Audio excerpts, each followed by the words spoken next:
12 examples of tremendous chaos that's suddenly erupting all over the globe, Michael Snyder reports. 2024 is going to be such a crazy year. So many of the extremely alarming trends that we've been watching for many years are now reaching crescendo, and events are starting to accelerate at a very rapid pace.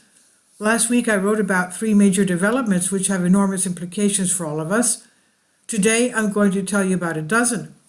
Instability is a word that you're going to hear a lot this year because order is breaking down all over the planet. The following are 12 examples of the tremendous chaos that is suddenly erupting all over the globe. Number 1, the candidate that China hated the most just won the election in Taiwan. We have a lot of elections going on throughout the world this year. Taiwan just had the election. Needless to say, this makes China invasion much more likely.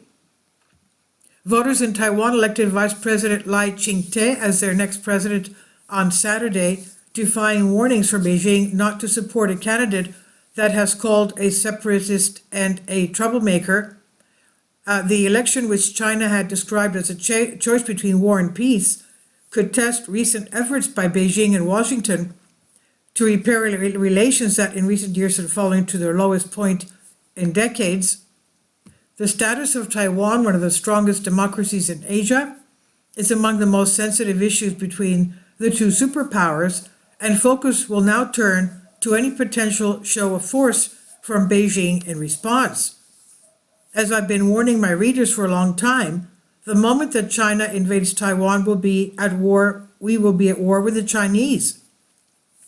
Number 2, things happening in Europe. In Germany, the massive demonstrations by farmers and train drivers have caused much of that nation to come to a standstill.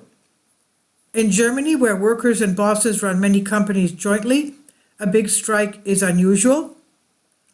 A wave of big strikes is almost unheard of. Right now, the country of co-determination is simultaneously facing an 8-day action week by irate farmers who blocked roads with tractors, a 3-day strike of railway workers, and on top of that, a looming strike of doctors who already closed surgeries between Christmas and New Year's Day. This Mr. Bell mob, pitchfork mob, as some have taken it to calling it, will test Germany's harmonious labor relations in the year to come. Number 3, in Argentina, the annual rate of inflation has reached a whopping 211%. 211% inflation. Argentina's annual inflation soared 211.4% in 2023, the highest rate in 32 years and the highest in the world, surpassing Venezuela, according to figures released Thursday by the government's INDEC statistics agency. The data reflects the strong impact of a series of shock measures, including a 50% devaluation of the nation's currency, implemented by right-wing President Javier Milei in hopes of eventually bringing the country's roaring inflation under control. And number 4, in Ecuador, an internal armed conflict has turned that country into a war zone. The government of Ecuador formally declared an emergency gang war in the country, an internal armed conflict on Wednesday, vowing to curtail the deadly violence that dramatically intensified the day before. The terrorist actions committed by Ecuador's criminal gangs on Tuesday left at Wednesday morning. Police authorities found vehicles and chaos. Now, in Oklahoma, number 5, was just hit by a magnitude 4.4 earthquake, and I did post a video on that. According to U.S. Geological Survey, a 4.4 magnitude earthquake was recorded at 5:36, about 4 miles northeast of Edmond. The report says it could be felt throughout Oklahoma City Metro. Number 6, there was another enormous volcanic eruption in Iceland on Sunday.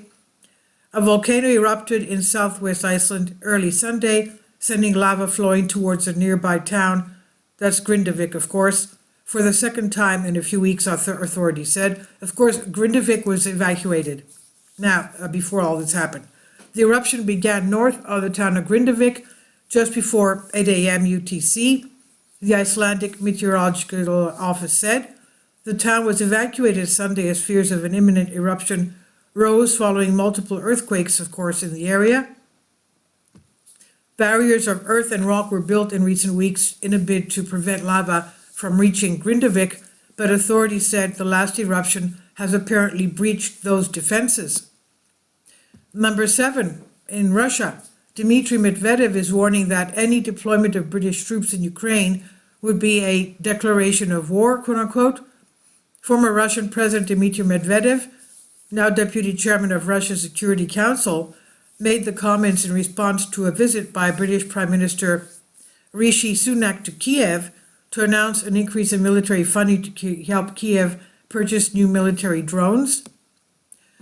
I hope that our eternal enemies, the arrogant British, understand that deploying an official military contingent to Ukraine would be a declaration of war against our country, Medvedev wrote on Telegram messaging app.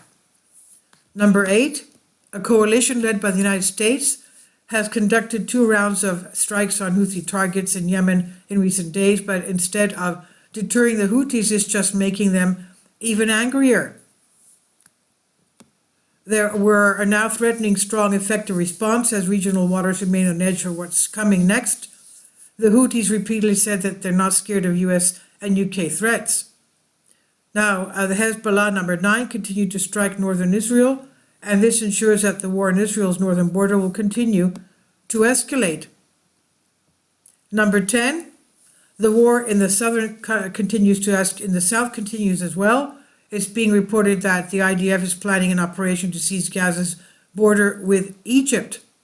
Israel has informed Egypt of its plans to launch operation aimed at retaking control of the key Philadelphia corridor in the southern Gaza Strip, the Wall Street Journal reported on Saturday. 11, anti-Israeli protesters just vandalized Los Angeles National Cemetery.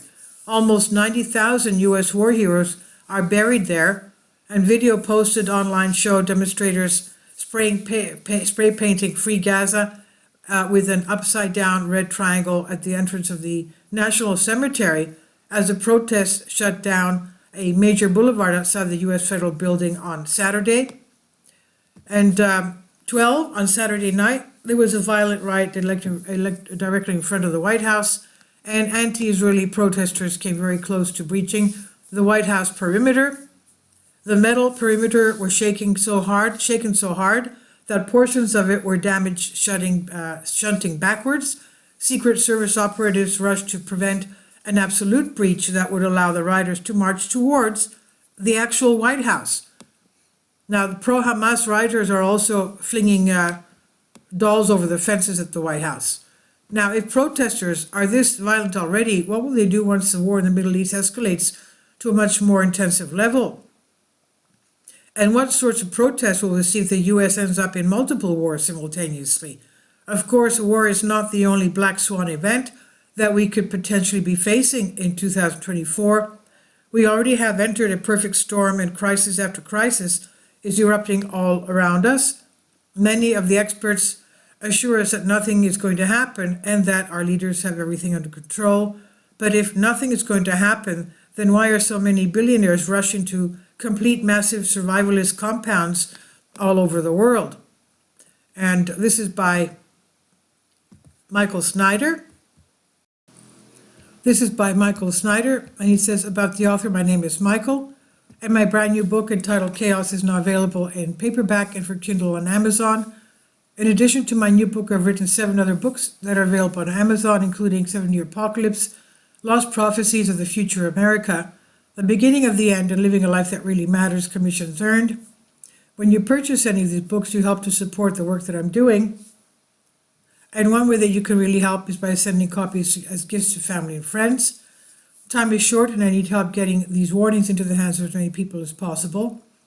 I have also started a brand new Substack newsletter, and I encourage you to subscribe so that you won't miss any of my articles.